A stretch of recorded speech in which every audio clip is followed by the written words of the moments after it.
Hola hermanos, el Señor les bendiga. Bienvenidos a nuestra primera exposición del texto de la carta de Pablo a los Romanos. Para poder estudiar mejor el texto a lo largo de estas semanas, les voy a pedir que cada vez que tengan que ver este video o escuchar este audio, puedan acompañarse también con el texto bíblico de Romanos, es decir, que puedan tomar sus Biblias y tenerlo a mano mientras escuchan esto, pero idealmente también, por favor, lean la sección correspondiente que se va a estar exponiendo. Esto va a hacer de que usted pueda comprender de mejor manera lo que se está exponiendo, que pueda ir siguiendo la secuencia de lo que se relata y también que pueda una vez más leer el texto para poder entenderlo mejor. Así que sin más preámbulo, vamos a la exposición de la carta. La sección que nos corresponde estudiar el día de hoy es la que comprende entre los versículos 1 y 15 del capítulo 1 de la carta a los Romanos. Esto es lo que nosotros entendemos como la introducción o el saludo de Pablo a la iglesia. También va a introducir ciertos asuntos, los va a nombrar y a exponer casi como una anticipación de todo lo que tratará a lo largo de la carta. Y es el inicio o la parte superior de la tapa de un sándwich que va a ser la carta a los Romanos. La mayoría de las cartas comprenden o se estructuran de esa manera, en donde al principio están los saludos, las intenciones del autor, después viene este gran contenido que en el caso de la carta a los Romanos dura desde el 1.16 hasta el 15.13 y luego la despedida o el cierre con sus intenciones de ir a Roma en este caso, como también la despedida y los saludos personales que van a abarcar desde el 15-14 hasta el final del 16. Hoy estaremos con la introducción o saludo. Y como en la mayoría de los saludos de Pablo, esto se divide en dos partes. La primera del versículo 1 al 7, en donde básicamente él se presenta, él dice quién es, dice de qué habla y también da su deseo de gracia y paz típico. Y la segunda sección, que abarca desde los versículos del 8 al 15, es donde él ya se relaciona de forma mucho más personal con la iglesia en Roma o con su audiencia, hablando de las cartas en general, en donde él va a hablar de cómo él ha estado orando por ellos y las intenciones que tiene cuando él se acerque y vaya a Roma, porque tiene ese deseo y lo expresa constantemente de que quiere ir a Roma y esto está en sus planes. Los primeros 7 versículos dicen así: Pablo, siervo de Jesucristo, llamado a ser apóstol, apartado para el Evangelio de Dios, que él había prometido antes por sus profetas en las Santas Escrituras, acerca de su Hijo, nuestro Señor Jesucristo, que era del linaje de David según la carne, que fue declarado Hijo de Dios con poder según el Espíritu de Santidad, por la resurrección de entre los muertos, y por quien recibimos la gracia y el apostolado para la obediencia a la fe en todas las naciones por amor de su nombre, entre las cuales también estáis vosotros, llamados a ser de Jesucristo. A todos los que estáis en Roma, amados de Dios, llamados a ser santos, gracia y paz a vosotros de Dios nuestro Padre y del Señor Jesucristo. Este es el saludo o la introducción que Pablo va a hacer a la iglesia. Recordemos que esto es una carta. No se nos debe olvidar nunca que cuando estamos leyendo Romanos y la mayoría del contenido del Nuevo Testamento son cartas justamente o gran parte de ello, que estamos hablando de una correspondencia en que alguien necesitaba presentarse, hablar de la relación entre ellos, hablar de cómo están y cómo espera que esté la audiencia y los deseos que tiene, recibir y comunicar aquello que quería comunicar y después despedirse. Esto es una comunicación. Por tanto, lo primero que tiene que hacer Pablo para que cuando él o la hermana, en este caso probablemente la hermana Febe, se presentara a la o las iglesias en Roma para leer la carta a los romanos, era decir de quién era este escrito. Y esto Pablo lo iba a escribir en el encabezado, que dice: Pablo, siervo de Jesucristo, llamado a ser apóstol, apartado para el Evangelio de Dios. Como su presentación, Pablo va a señalar, en primer lugar, quién es su Señor, en segundo lugar, cuál es su oficio u ocupación y, en tercer lugar, cuál es su propósito. Este se presenta como Pablo y creo que la mayoría de nosotros sabe quién es. Si llevas un tiempo en la iglesia conocerás quién es este personaje tan conocido que se empieza a relatar en el libro de los Hechos cuando él consiente y aprueba dando su voto incluso, guardando las ropas de aquellos que iban a apedrear a Esteban, y después posteriormente conocemos el encuentro que tiene Pablo con el Saulo, en este caso con el Señor Jesucristo, ahí en Hechos capítulo 9, en donde Dios y Jesucristo lo convierten a sus caminos y lo llama el Señor a ser su apóstol, su enviado, le hará saber cuán necesario era sufrir por su nombre, y de ahí en más tenemos a un Pablo del cual el Nuevo Testamento está lleno, especialmente el libro de los Hechos, en que realiza varios viajes misioneros y va a predicar el Evangelio a todos los rincones del mundo conocido, especialmente en dirección hacia Occidente, como acá, que estamos viendo que Pablo quiere ir a Roma y después quiere viajar a España también. Este es Pablo, este es el apóstol Pablo. En primer lugar, se presenta como que él es un siervo de Jesucristo. Cuando hablamos de esta palabra siervo, la mayoría de nosotros tiene en mente a un empleado simplemente o alguien que trabaja en una casa. Sin embargo, esta palabra tiene principalmente dos orígenes o dos usos que vendrían a la mente de aquellos que leen estas cartas cuando Pablo se presenta. La primera imagen que evoca la palabra siervo cuando él dice yo soy un siervo del Señor Jesucristo es una imagen del Antiguo Testamento. Porque en el Antiguo Testamento hay ciertos personajes, tales como Moisés, tales como algunos de los profetas, y también el Señor Jesucristo anticipado en el libro de Isaías, se presentaban como el siervo de Jehová.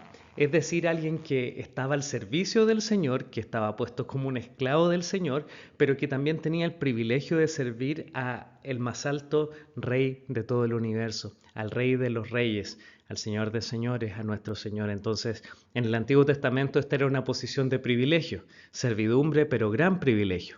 Sin embargo, para el mundo greco-romano, en el cual también estaba la iglesia en Roma y al cual también pertenecía el apóstol Pablo, vendría a la mente de ellos cuando él dice siervo de Jesucristo, la esclavitud común y corriente que era parte de esa cultura en la época.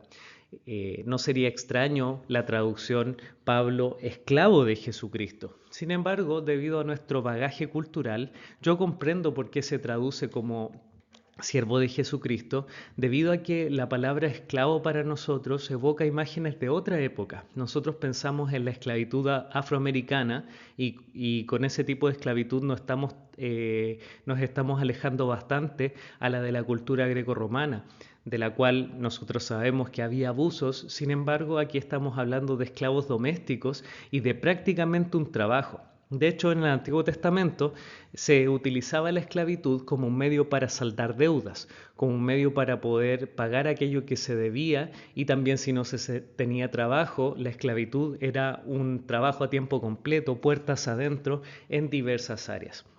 Sin embargo, de por sí, esta era una posición de servidumbre, una posición en donde hay un señor al cual el siervo tiene que obedecer y también tiene un aspecto de sumisión. Es decir, que el siervo obedece a su señor, está por debajo de su señor y está para hacer lo que él diga. Esta es la primera presentación de él. Yo soy un siervo del Señor Jesucristo, dice el apóstol Pablo. Él es mi Señor, yo lo obedezco, hago lo que él me dice. No es la presentación más grandiosa o exaltada desde la perspectiva humana. Cuando nosotros pensamos en un apóstol, estamos pensando en alguien que está puesto en una posición de privilegio. Esto es muy común en la iglesia, el hablar acerca de esta dualidad de que los líderes, por ejemplo, los pastores, los ancianos, son quienes lideran, cuando en realidad gran parte del Nuevo Testamento habla mucho más acerca de la servidumbre, del que quiere guiar y quiere liderar y encabezar tiene que servir. Sin embargo, esta dualidad es una tensión constante de que aquel que lidera y que guía está puesto como autoridad y como cabeza también por los demás, pero al mismo tiempo lidera sirviendo, lidera poniéndose por debajo de los demás, y es exactamente lo que hace el apóstol Pablo. Esto no iba a ser popular en la época y esto iba a tener lógica únicamente para aquellos que servían al Señor Jesucristo y que le conocían. En segundo lugar, él se presenta como un llamado a ser apóstol, como alguien que fue apartado o invitado por parte del Señor Jesucristo mismo, Conocemos bastante de esa historia si leemos el libro de los Hechos capítulo 9 y al principio el libro de los Gálatas también cuando él relata su conversión. Sabemos que el Señor le llama a ser un apóstol. Cuando hablamos de un apóstol, esta palabra significa literalmente enviado o mensajero. Sin embargo, esta posición u oficio, según el mismo Pablo relata en el libro de Gálatas, le fue otorgada directamente por el Señor Jesús. Y cuando hablamos de los apóstoles nos estamos refiriendo especialmente a este grupo de discípulos que el Señor Jesús entrenó y preparó y discipuló durante casi 3 años. Nombramos también dentro de ese grupo, sacamos a Judas, involucramos a Matías, que fue escogido, guiado por el Espíritu Santo, escogido por la iglesia ahí en el libro de los Hechos al principio, y sumamos a este 12º apóstol, el apóstol Pablo. Es decir, que él fue contado dentro de este grupo de los 13 con el apóstol Pablo, sumándolo a él, y él pasaría a ser un apóstol enviado a los gentiles. No sería enviado especialmente a Israel, e iba a ser puesto como uno de los que sería el fundamento de la iglesia, como dice Efesios 2:20, que la iglesia ha sido cimentada sobre el fundamento de los apóstoles y profetas. Y esto indirectamente nos anuncia de que en realidad este apostolado especial del cual habla el Nuevo Testamento era exclusivo para estas 13 personas. Estamos hablando de los 12 iniciales, se fue Judas, es involucrado Matías y después se suma el apóstol Pablo. Ellos fueron los únicos apóstoles con este nombre y privilegio que el Señor les puso para ser el fundamento de la iglesia. Sin embargo, en otras ocasiones en el Nuevo Testamento hay otros misioneros también que son llamados apóstoles, a pesar de que nuestras traducciones no lo mencionan. Sin embargo, ellos no son mencionados como apóstoles en el mismo sentido, simplemente son enviados, simplemente son misioneros. Acá tiene una connotación especial de un título, de un oficio especial. Él es llamado a ser un apóstol, él fue apartado para hacer esto en específico, para, en este caso, ser apóstol a los gentiles. Es decir, era un mensajero o un enviado a predicar el evangelio del Señor Jesucristo a los gentiles. Y en tercer lugar, también él menciona que es apartado para el evangelio de Dios. Hay un cierto sentido en que todos los creyentes son apartados para el evangelio de Dios, porque el evangelio no es únicamente un mensaje para ser creído o un mensaje para ser predicado y dejarlo de lado. El evangelio es vida, el evangelio es algo que está vivo, algo que creemos y en lo que necesitamos crecer. De hecho, en la carta de Pablo a los Colosenses, él dice que ellos habían crecido en el evangelio.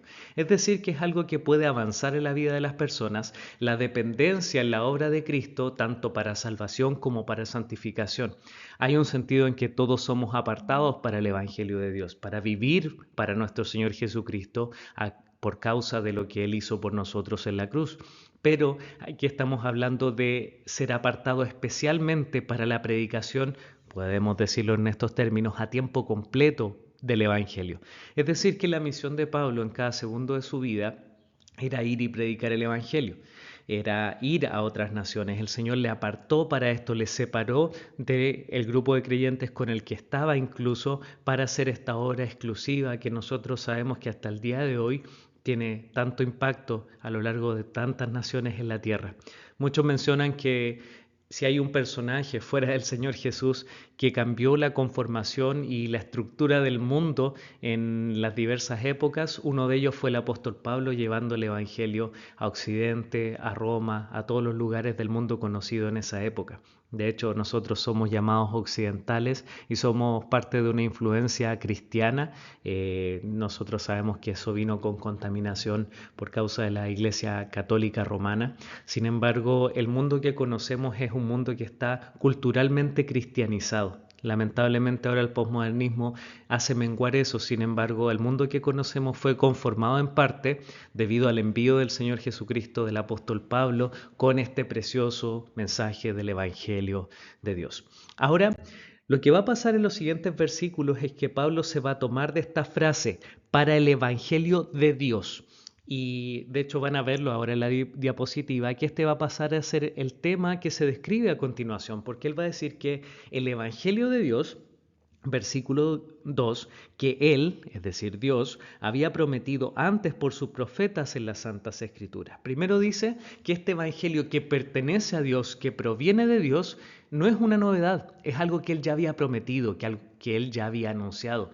Es decir, que para aquellos judíos que estuvieran escuchando la lectura de esta carta, este Evangelio no debería ser algo novedoso, debería ser algo que ellos estuviesen esperando debido a la cantidad increíble de anuncios que hay en los escritos, en la ley, los escritos y los profetas del Antiguo Testamento acerca de este Mesías, el ungido, el Cristo de Dios que iba a venir, que iba a aplastar la cabeza de la serpiente, que iba a ser un profeta que todo el pueblo iba a oír, que iba a ser alguien del cual no se iba a apartar nunca el cetro de Israel, que iba a reinar para siempre, pero también que iba a sufrir por los pecados de los suyos. Estos entre tantos otros anuncios y tipologías del Antiguo Testamento que anunciaban al Señor Jesús. Él lo había prometido por sus santos profetas en las santas escrituras. Había evidencia y estaba escrito estas profecías del Señor Jesús.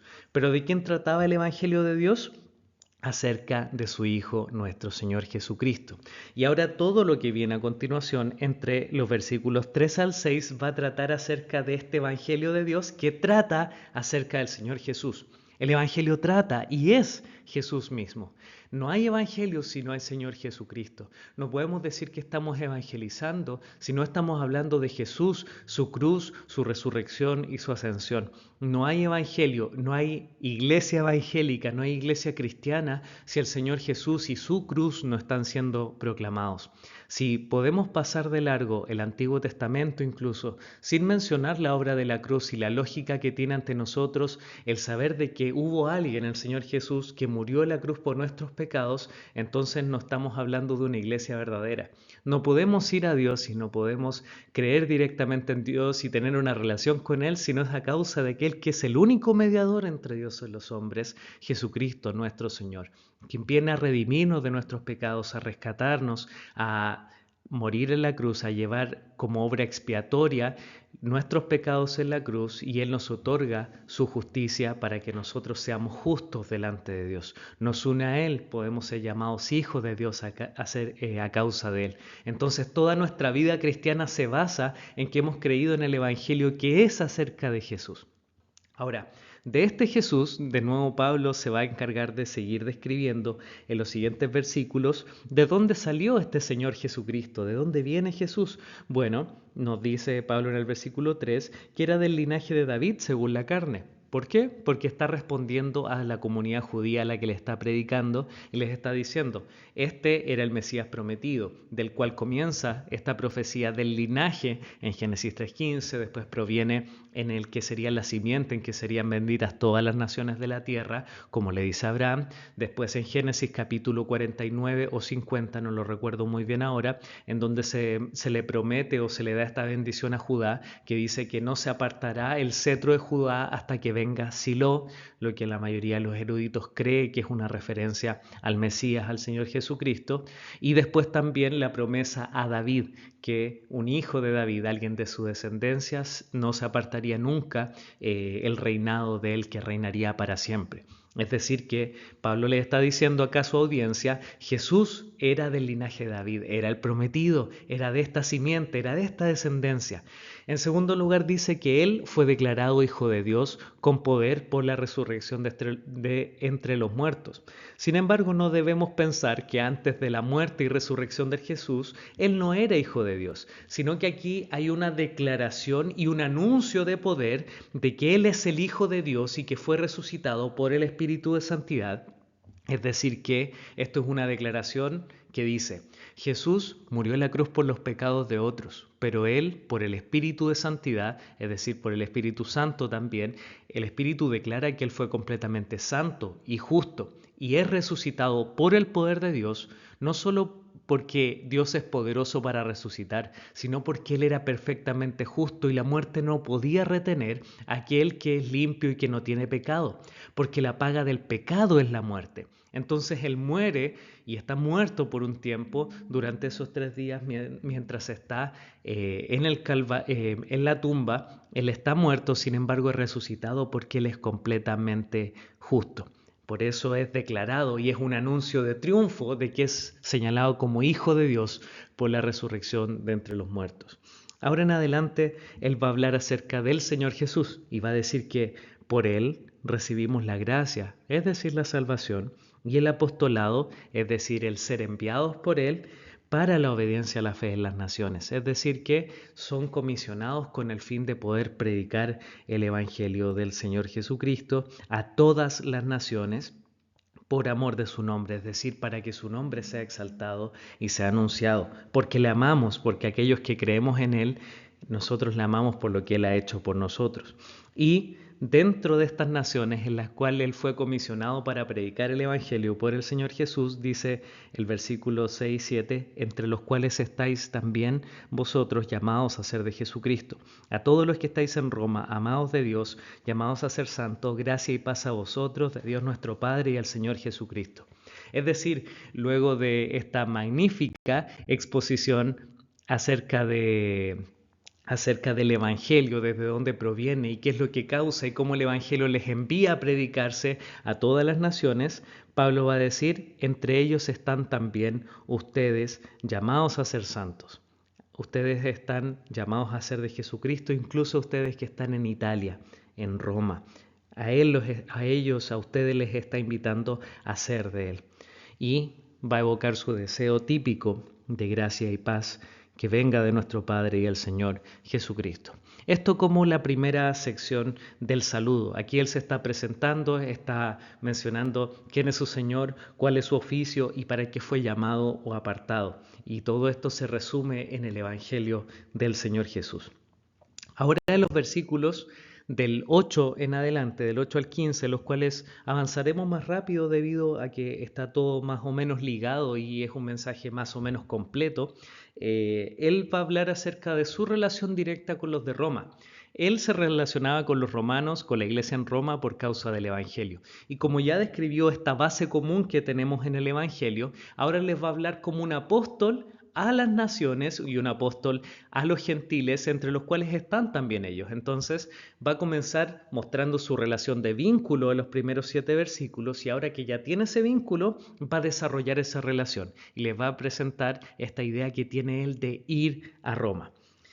Primero, él les va a halagar en el Señor, va a hablar acerca de la relación y de lo que él ha oído de la relación de ellos con el Señor Jesucristo y va a decir primero, versículo 8, doy gracias a mi Dios mediante Jesucristo con respecto a todos ustedes de que su fe se divulga por todo el mundo, porque testigo me es Dios, a quien sirvo mi espíritu en el Evangelio de su Hijo, de que sin cesar hago mención de ustedes siempre en mis oraciones.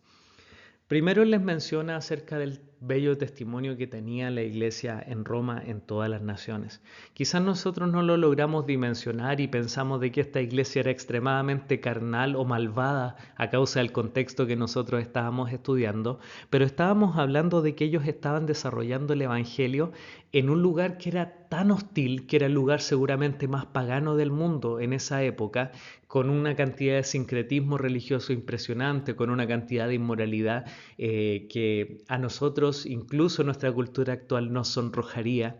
En ese lugar ellos estaban desarrollando el Evangelio, su fe y su vida. Nosotros no comprendemos en realidad lo que se trata vivir el Evangelio en un ambiente hostil. Nosotros que estamos en Chile, estamos en un lugar en donde todas las religiones básicamente son aceptadas y uno prácticamente puede vivir su fe casi sin consecuencias. Hay consecuencias siempre, sin embargo no hay cuestiones, no hay problemas legales, no hay castigos, etcétera, respecto a creer y vivir nuestra fe. Pero en otros lugares del mundo sí lo hay. Y para las demás iglesias en el mundo greco-romano, y estamos hablando de Asia Menor también, la iglesia en Roma tenía que ser un ejemplo de cómo vivían su fe, de que ellos enfrentaban las consecuencias necesarias. Tiempo atrás estuve leyendo el libro de los mártires de John Fox libro que les recomiendo mucho, y es impresionante en los primeros siglos la cantidad de obispos de Roma, es decir, de pastores de las iglesias de Roma, que fueron martirizados una y otra vez. Los obispos y los diáconos llenan los libros del libro de los mártires, donde este autor recopila todos los martirios cristianos que están documentados, y una y otra vez aparecen los hermanos de Roma, los hermanos de Roma, los hermanos de Roma, sufriendo el martirio por causa de su evangelio. Entonces no me es extraño que incluso en el inicio de la iglesia, cuando esta iglesia tenía 10, 20 años, ellos ya tuvieran un buen testimonio porque estaban desarrollando su fe en un mundo extremadamente hostil, de modo de que la fe de los romanos se divulgaba por todo el mundo. Piensa en lo siguiente, la iglesia en Roma hasta este momento, hasta que Pablo interviene, no había tenido ninguno de los grandes apóstoles. Sin embargo, le fue suficiente la palabra de Dios para tener una fe tan fuerte que resplandeciera en todas las naciones. Y esto a pesar de los problemas que tiene la iglesia, porque no hay iglesia perfecta y esto debemos recordarlo. Y debemos recordar también de que las iglesias son amadas por nuestro Señor de tal manera que a pesar de nuestras debilidades y de nuestros pecados, el Señor ama a su cuerpo y a su novia, que es la iglesia. Entonces debemos tener una alta consideración de la iglesia porque Dios tiene una alta consideración de ella y porque la ama. Y por eso el apóstol Pablo se desgastaba también porque amaba a la iglesia de su Señor Jesucristo, a la cual él también pertenecía. Entonces, ¿qué traía a la mente de Pablo todo esto? Bueno, que él tenía que orar por la iglesia para tener el privilegio de bendecirla y para cumplir la comisión que Dios le había dado, que el Señor Jesucristo le había dado a él, de ser el apóstol, de ser el fundamento del Evangelio en estas naciones, de ir y predicar el Evangelio. Entonces él siempre se acordaba de la iglesia de Roma en sus oraciones. Yo sé que muchos de nosotros constantemente dicen voy a estar orando por ti, pero me pregunto cuántas veces nosotros efectivamente lo hacemos. Yo estoy completamente seguro de que nuestro amado apóstol Pablo, cada vez que decía en una de sus cartas, siempre estoy orando por ustedes, él siempre está orando por las iglesias. Esto está lejos de ser hipocresía, sino que es parte de comprender de que todos somos parte, y él lo sabía, de la gran comisión de predicar el Evangelio a todas las naciones y de ser discípulos de Cristo, que es básicamente la gran comisión resumida, ser y hacer discípulos a la imagen de Jesús. Ahora, la oración específica del apóstol Pablo con la iglesia en Roma no iba a ser únicamente que ellos estuvieran bien, que ellos permanecieran en la fe, sino que él oraba al Señor de que él tuviera la posibilidad de ir a verlos a Roma. Como dice el versículo 10, rogando de alguna manera que tenga al fin, por la voluntad de Dios, un próspero viaje para ir a vosotros. Entonces el apóstol Pablo, dentro de su lista de oración, estaba pidiendo al Señor la posibilidad de ir a bendecir a los romanos y de ser bendecido por los romanos. Ahora quiero que nos detengamos unos 30 segundos para poder meditar en esto. Cuando Pablo quiere ir a la iglesia en Roma, él no está pensando únicamente en ir a dar algo. Él también, de forma interesante, está pensando en ir para poder recibir un beneficio de parte de ellos. Y pensemos lo siguiente, nosotros cuando pertenecemos a una iglesia y vamos a la iglesia, vamos a reunirnos con la iglesia, no debemos estar pensando solo una de estas cosas. Yo voy porque voy a recibir la palabra, voy a ser bendecido, voy a sentirme bien. Son parte de las cosas que el Señor produce finalmente y uno debe anhelar edificarse con el cuerpo de Cristo. Sin embargo, también tenemos que anhelar esta otra parte que Pablo va a abordar. Yo quiero bendecirles a ustedes, yo quiero hacerles bien, quiero confortarlos, quiero confirmarlos, como va a decir, quiero animarles en la fe, quiero que crezcan. Si nosotros nos proponemos estas dos cosas, yo voy a la iglesia y voy a congregarme con los santos y me reúno con mis hermanos incluso en la semana, por razón de dar y recibir. Es decir, porque yo quiero darles algo de lo que el Señor me ha dado, quiero bendecirlos, animarlos, quiero consolarlos, quiero exhortarlos, quiero llevarlos en el camino del Señor, quiero ayudar a que crezcan, pero al mismo tiempo también debo tener expectativas de recibir eso. Entonces el Señor no nos ha dejado únicamente con esta expectativa o de quedarme con lo mío, de esto se trata de mí, como cuando uno va a un teatro, va a un estadio, va a recibir un espectáculo y quiere únicamente recibir aquello en lo que está, sino que también nosotros vamos a dar. vamos a otorgar a los demás bendición. Y es lo que Él desea. Fíjense cómo se entrelaza esto entre los versículos del 11 al 13. Dice, porque deseo verlos para comunicarles algún don espiritual, a fin de que sean confirmados. Esto es para ser mutuamente confortados por la fe que nos es común a vosotros y a mí.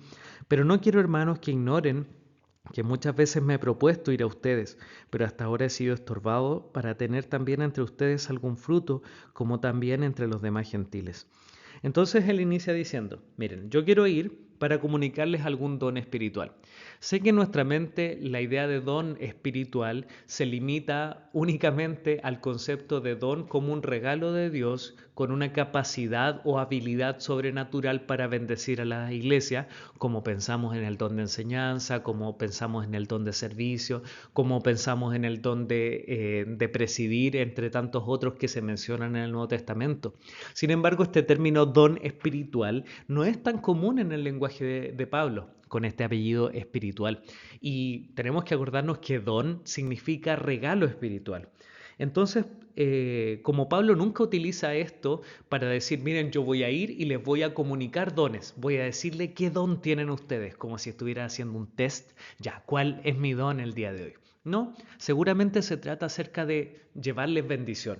Y Él quiere comunicarles bendición de parte del Señor. Y esto puede ser exhortación, puede ser enseñanza, puede ser profecía. Acordémonos que esto era parte también de la labor apostólica hasta que la escritura fuese finalizada. Entonces Él está diciendo, yo quiero ir y comunicarles el regalo de Dios, la bendición. No necesariamente o muy probablemente no está hablando acerca de avisarles cuál es el don espiritual que tienen en el lenguaje común que nosotros utilizamos los dones. Entonces, Él les dice esto, pero les dice también el propósito con el cual Él le quiere dar este regalo espiritual, que es a fin de que sean confirmados. Esto es para ser mutuamente confortados por la fe que nos es común a vosotros y a mí. En segundo, como propósito dice que Él quiere que sean confirmados, que tengan certeza, que sean animados en la fe que ellos ya poseen.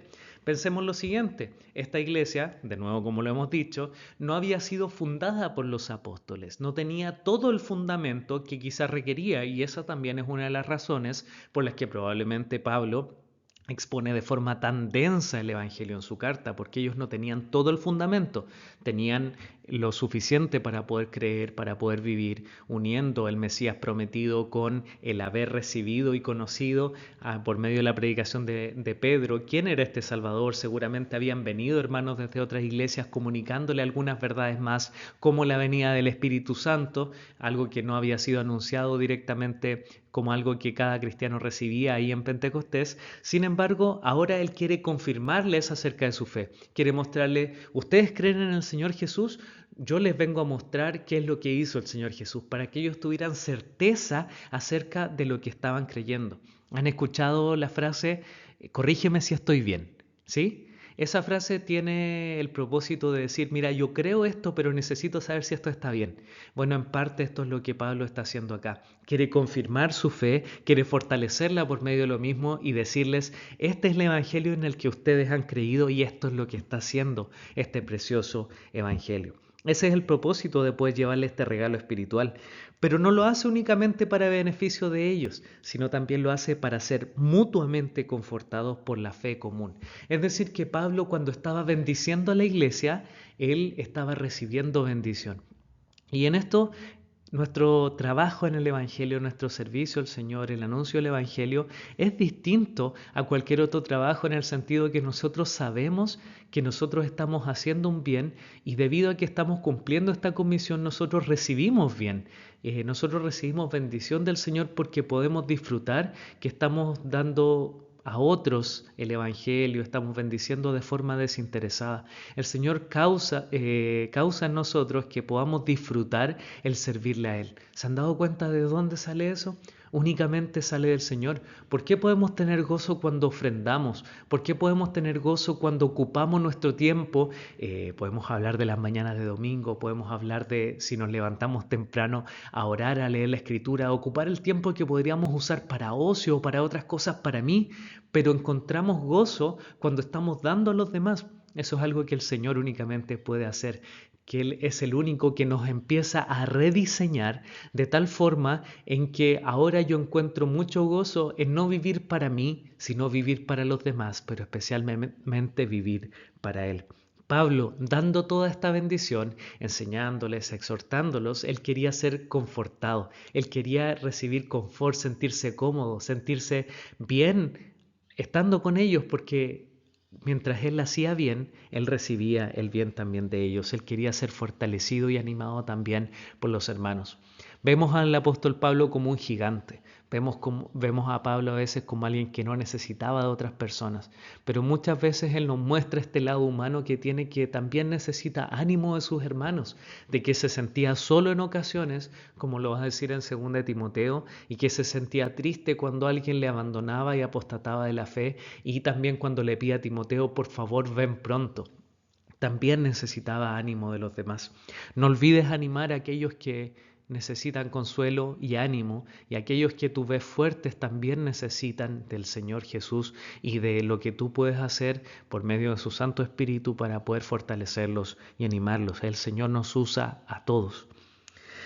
Entonces, en el verso 13 en adelante, él dice: hermanos, no quiero que ignoren que muchas veces me propuse ir a ustedes, pero hasta ahora he sido estorbado, para tener también entre vosotros algún fruto, como también entre los demás gentiles.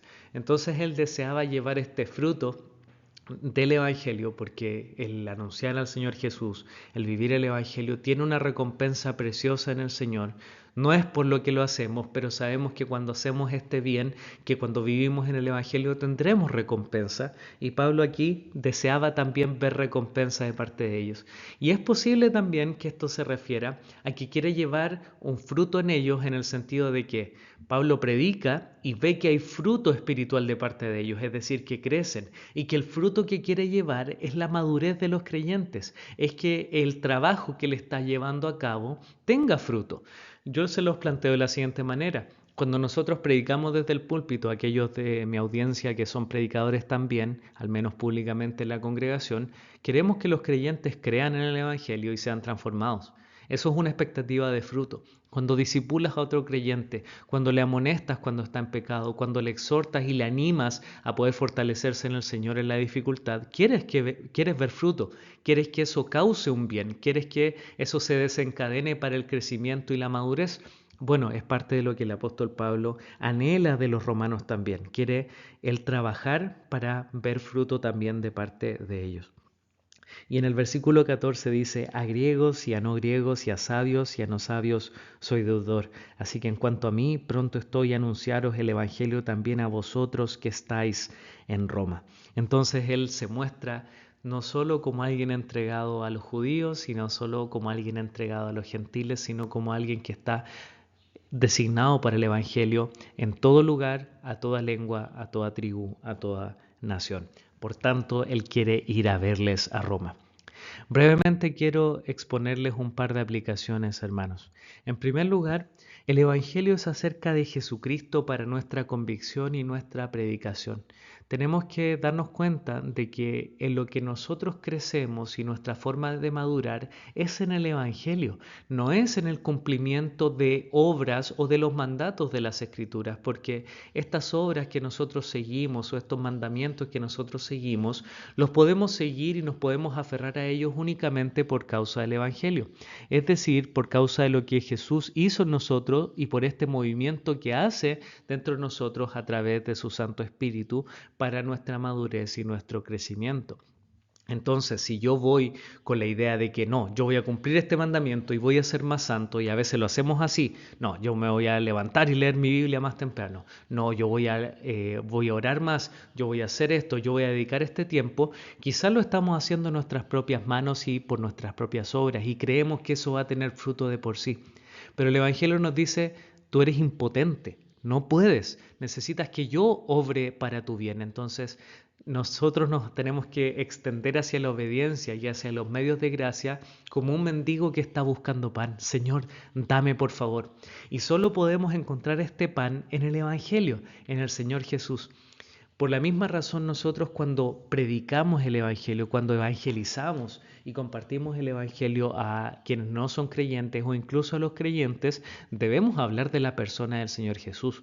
No estamos hablando de cree en este bien, de no, Dios tiene un plan maravilloso para ti y a veces entregamos un mensaje muy bonito, pero muy humanista a la vez y muy alejado del único medio que Dios nos dio, que es el Señor Jesucristo y su Evangelio para nuestra salvación. Entonces, un recordatorio constante. Necesitamos creer y vivir el Evangelio en el día a día. ¿Acaso no es a través del Evangelio que nosotros somos santificados y vamos a Dios cuando pecamos? Porque cada vez que pecamos nosotros le decimos, Señor, perdóname. ¿Por qué nos puede perdonar? Porque Jesucristo murió en la cruz y resucitó por causa de nosotros, para nuestro bien. Es por eso que nos volvemos a acercar a Él. Es por el Evangelio que nosotros tenemos expectativa de que aquellos medios que Dios nos da causen bien en nosotros, como la oración, como la palabra, como el congregarse. Por causa de que el Señor ha dicho, yo obro en bien por causa de ti, porque quiero hacerte bien. Entonces el Señor nos entrega y nos regala ese tipo de cosas. En segundo lugar, una segunda aplicación, nuestra relación con la iglesia es una dinámica de dar y recibir. Para mí fue bastante importante esto, fue lo que más saltó a mi vista cuando estudiaba esta sección del texto, de que debemos mentalizarnos constantemente y recordar de que cuando somos insertados e injertados en la iglesia de Dios, hablando en grande, en la iglesia universal, nosotros somos puestos para que seamos bendecidos, pero también para bendecir.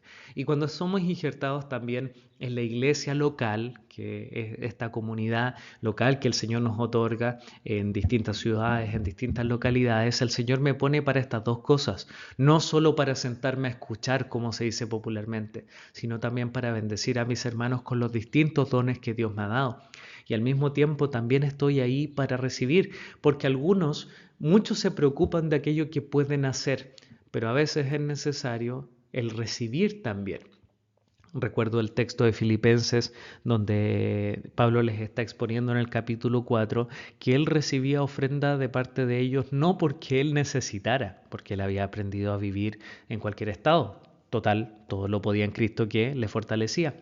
Pero él recibía para que abundara fruto en la cuenta de ellos. Es decir, que él estaba dispuesto a recibir esa bendición de ellos no porque quisiera plata ni porque la necesitara, sino porque él quería que los demás tuvieran fruto. Y nosotros hacemos lo mismo cuando permitimos que otros nos sirvan también en la iglesia. Entonces, nuestra relación con la iglesia tiene esta doble dinámica, dar y recibir, bendecir y ser bendecido. Y esto el Señor nos lo entregó como la dinámica constante a través de la cual nosotros crecemos en la iglesia. Si una de las dos se ausenta, si voy únicamente para recibir o voy únicamente para dar, o me relaciono con la iglesia solo para dar o solo para recibir, estoy perdiendo mucho y la iglesia está perdiendo mucho. El Señor les bendiga, mis hermanos, y cualquier duda, no duden en enviarme un mensaje por WhatsApp o por los avisos de Canvas, no hay ningún problema, estamos dispuestos a aclarar alguna duda. Cualquier error también que puedan encontrar, que en algo que me equivoqué al señalarlo, error de tipeo, error de versículos, también se agradece si pueden avisarlo. Les animo a seguir revisando el resto del material. Va a haber un material escrito que va a tratar acerca de un par de asuntos que se vieron a lo largo de toda esta sección, que también va a ser parte de aquellas asignaciones para esta semana. El Señor les bendiga, mis hermanos.